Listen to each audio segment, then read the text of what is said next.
How's it going, everyone? Doogie Manheimer here with a little airplane vlog. Now, it's not going to be a real vlog, but I'll just record what I can, do what I can, and you guess where we're going? Nintendo World, baby! Can't wait. Hey there, everyone. Doogie Manheimer here. Yes, post Doogie Manheimer after this little short video that you saw. How's it going over there, past Doogie Manheimer? How you doing?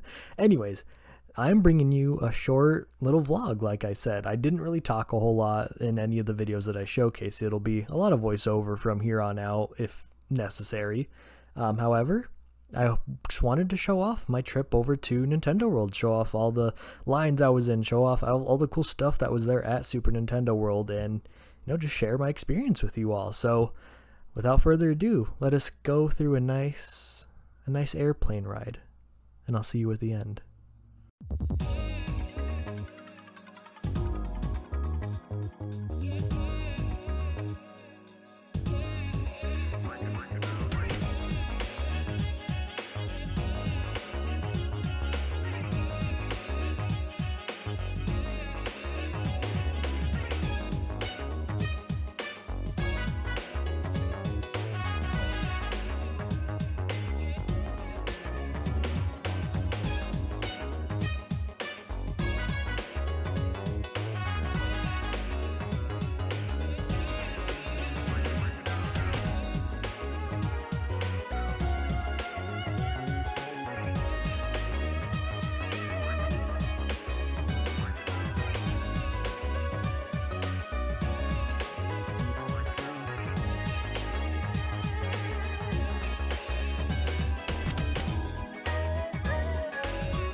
Can't be a real trip if you don't pack your 3DS and try and get some Street Pass tags. Hopefully we get some.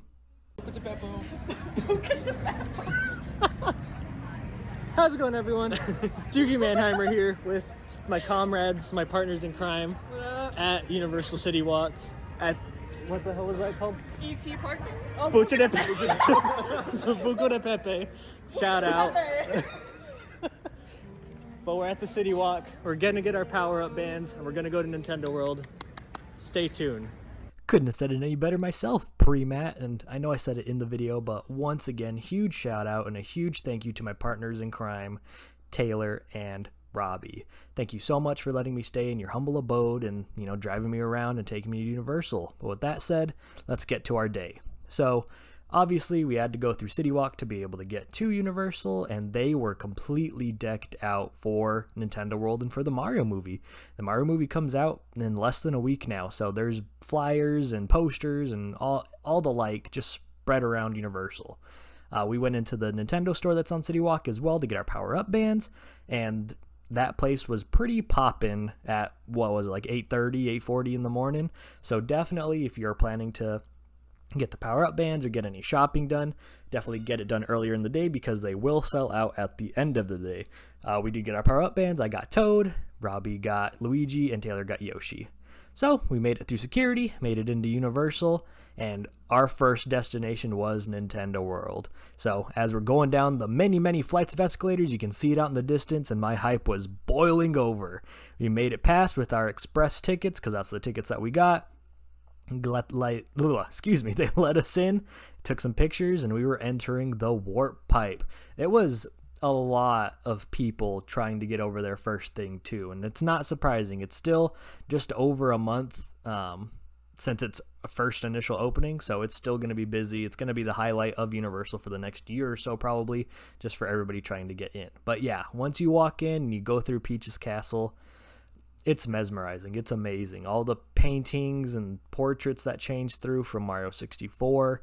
It really felt like I was transported into the world of Mario. And the decorations, the construction, the development, everything is outstanding. The animatronics, the scenery, it's very, very well done. It is honestly unbelievable when you get in there. It felt like I was in a dream, personally. It could have just been how tired I was from the 5-hour flight and the 3-hour time difference at LA, but man, it was something different, and couldn't be matched by anything else. First thing we did, obviously, once we got there was other than get the reservation for Toad's Cafe, which I'll talk about later, we got straight into the line at Mario Kart, and the estimated wait time was 3 hours. So we had a long journey ahead of us. And it's really cool, too, because inside the queue for Mario Kart is basically the Yoshi's ride that's exclusive to Universal Japan, because the Universal Hollywood lot that they built Nintendo in isn't too big. So all they could fit ride-wise was Mario Kart. So instead, they made the queue for Mario Kart Yoshi's Island themed. And it was super cool going through everything. They have Yoshi's music, they have Yoshi Island music playing throughout the whole queue until you switch over into Bowser's Castle. It switches the level and stage themes depending on where you're at. So like there was the pink plains, and then you go through the underground, then you go through the sky area. But yeah, it was very masterfully and wonderfully done. Very colorful, very vibrant. The cloud area is upstairs, or you do walk up a flight of stairs to go up there, and it is not roofed. I don't know how you say it. So sun will come in. If it's raining, you will get rained on, so just be prepared for that if you are waiting in the long line.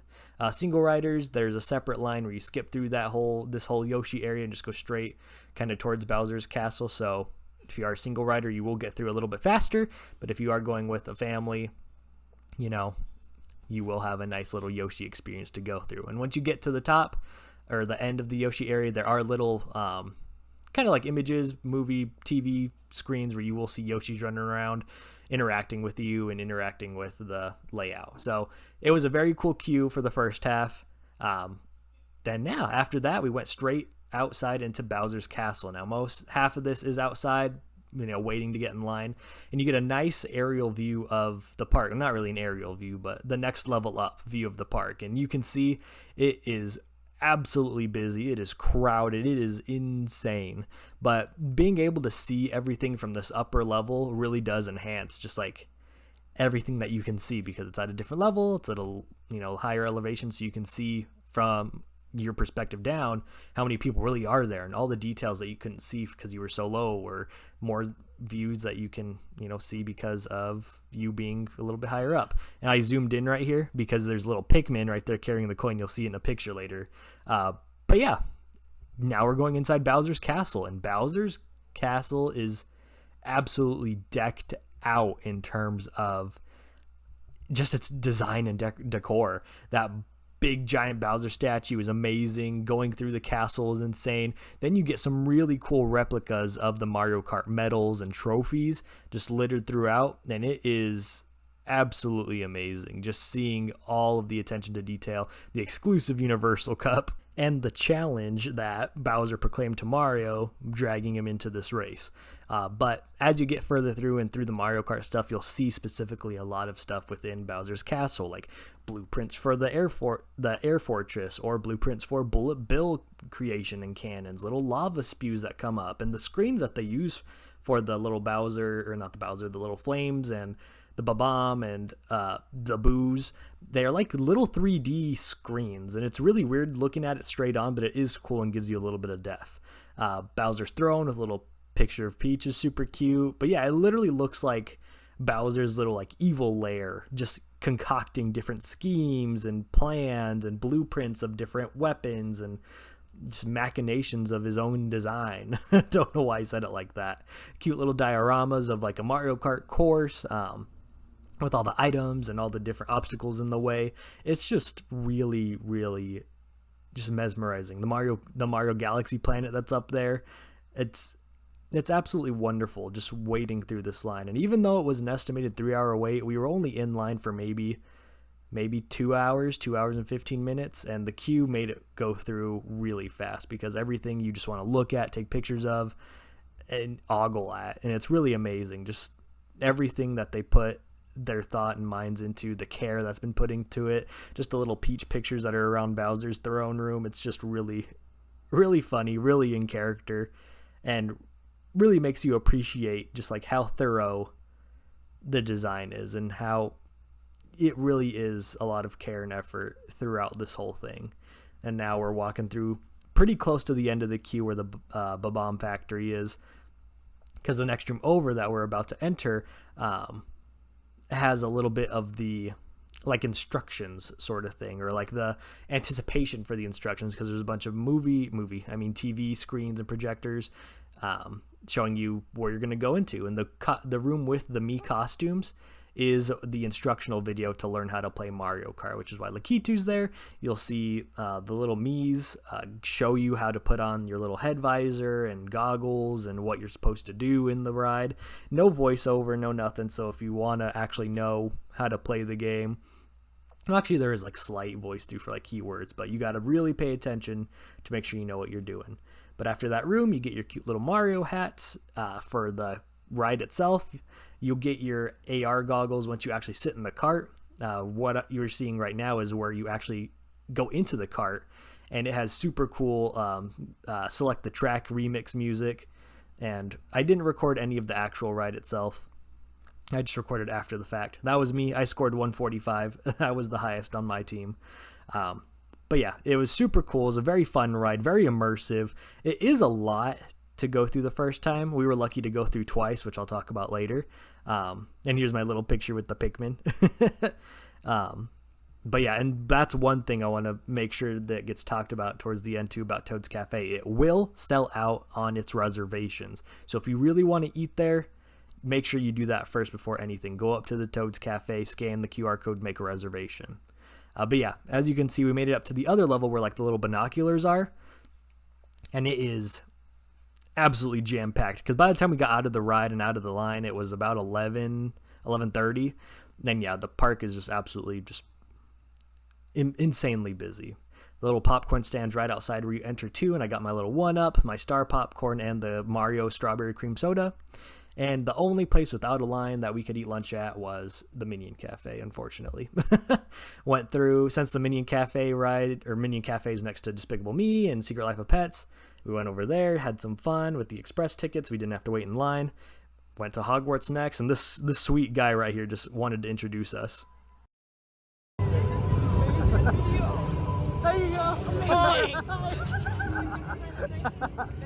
But yeah, I mean, if you go to Universal, you want to explore everywhere. Simpsons is super cool.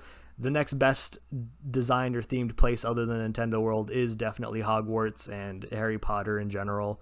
Very, very just great scenery. Everything was just so good. And we spent a lot of our time, half of the day, more than half the day, just doing everything else, including the studio tour, watching Waterworld.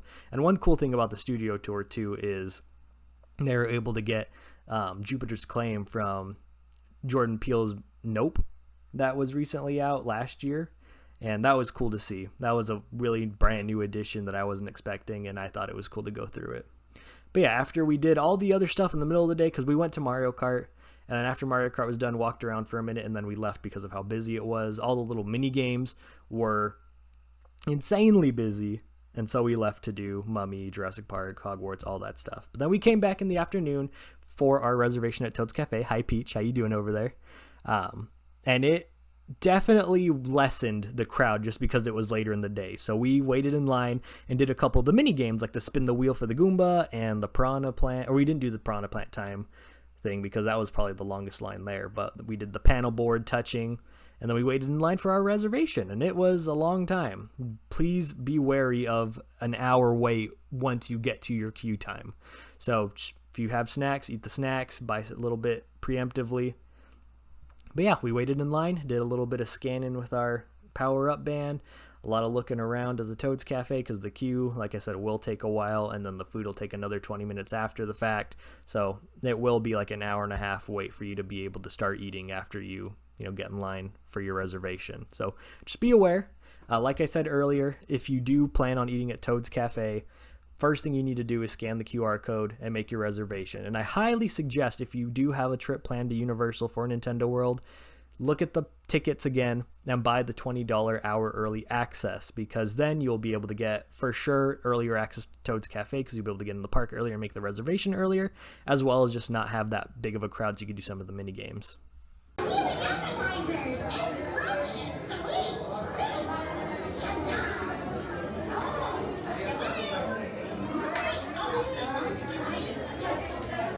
and some of, some of the line you'll be waiting for. You'll hear Toad's voice cooking and saying stuff to you. He'll be like, oh, I need to go bake something, and he'll run away, and you'll come back another couple minutes later. But yeah, the line was super cute, super cool, super endearing. The actual venue itself for Toad's Cafe is fantastic as well, as we see when we get to it. But yeah, I would highly recommend doing the hour early thing if you are planning on spending a lot of time at Nintendo World and wanting to do everything, just to make sure you have the time needed to do all that stuff. We didn't do all the little special power-up band mini games because there was such long lines for all of them, and we didn't have very much time between our reservation and the park closing and earlier wanting to do all the other stuff at Universal. If Nintendo World's all you plan to do and that's all you plan to get to for your trip, then yeah, you can definitely make it all happen, even without the hour early pass. Because we didn't get that. We didn't realize that was a thing until later. But yeah, we were able, fortunately enough, to do most of the stuff that we wanted to. But now that we're inside and we're seated, you can see all the cute decorations on the chairs, like little mushroom caps on the chairs. The cute little Toad House inspiration with the items in the middle and the center, the warp pipes. The cute columns that go around, and the lampshades that have Toad decor and decorations on them. And you see Toads walking through like their little town through the screen windows and just playing jump rope and hopscotch and talking to each other. And every once in a while, every like 15-20 minutes or so, the lights will turn blue and dim at every table, and Bowser's airship will fly through, and you'll hear Bowser music going through, like dun, dun, dun. And the Toads will get scared, they'll start running away. Luigi will pop up and run away. And I wish the lighting stayed like this a little bit more, because it was nicer to have a dimmer atmosphere, not everything so bright in your face. But it was cool to see that the world around us was kind of lively, in effect, that while we were eating. I also got the what was it, like the honey lemon squash, whatever the heck, lemonade drink, and that was super good. That was probably my favorite drink that I've gotten all day. It was very good. Lots of bobas, lots of little gummies. I ordered a side of truffle fries because I initially ordered the Bowser Fireball Challenge with the big meatball, but I didn't get that actually. I got the Mario Burger instead because they had run out, unfortunately. Did get the tiramisu and the little toadstool cheesy garlic bread stuff, and my friends got the spaghetti. But yeah, after we ate, it was about 8:30 or so, and as you can see, the park was instantly just like a regular park. There was not as many people. All the lights, since it's dark now, are popping, and it was so cool. Everything at night was amazing. And so we got all our keys at that point, and we went straight into Bowser Jr.'s castle to do the Power Key Showdown. And it's so cute, the attention to detail in Bowser's little castle, because we have Bowser's castle for the Mario Kart ride with all his stuff. Then we get Bowser Jr.'s little castle with all of his pictures and portraits, his graffiti, his drawings, all of his specialty power-ups as well, like the boot, the little Koopa machinations, poison mushroom, his paintbrush, the clown car, and his own little block that you could punch with the power-up band, making its own noises and stuff. It was just super cool to see that there was just like an extra little area for you to be able to, redeem the rewards that you got while you were doing your power key missions with the power-up band. And it was the last mission to be able to get like the golden mushroom that he had supposedly stolen from Peach. It's a cool little like Connect-ish game. Unfortunately, though, one thing to remind everybody about is if you do any of these missions or any of these power-up band stuff, please, please, please ask the attendee that you're with where you can scan it and how you can scan it, because we did not scan at the end of this thing, and I'm upset we didn't get the badges for it on the app. That aside, though, after that was done, we went through Mario Kart a second time because the line was literally maybe like 20 seconds long. And if you can see here, at the end of the ride, it stopped, and Luigi and Bowser and all them were like halted mid-animation, and it looked very creepy.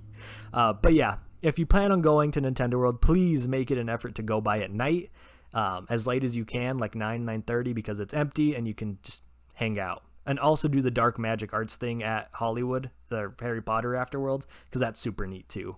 But with the day ended, let's check out to see if we got any street passes. Yo, we did. We got a couple.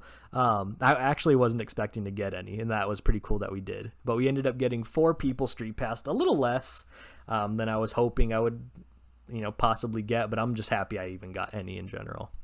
But yeah, that was our day in Nintendo World. So let me know down in the comments if you are wanting to go to Universal, or if you are planning on making a trip to Nintendo World, it's absolutely worth it.